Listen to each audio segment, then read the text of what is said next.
दर्द बिना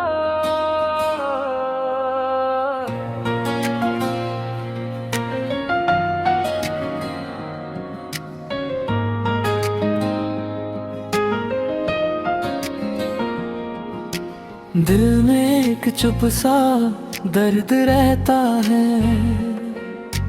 तेरे बिना हर लम्हा सूना लगता है।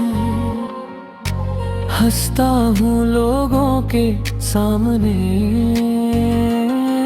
पर अंदर से कुछ टूटता रहता है। तेरी आवाज की वो नरमी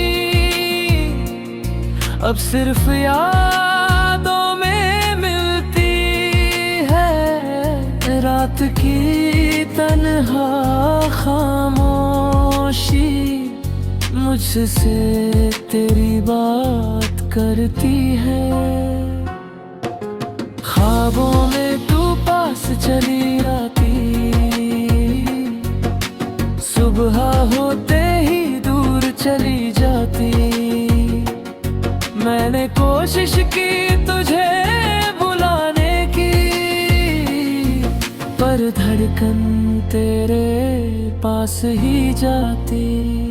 जो रिश्ता था दिल से जुड़ा, वो लफ्जों में कभी ना खुला, और चुप सा दर्द दिल में ही रहा।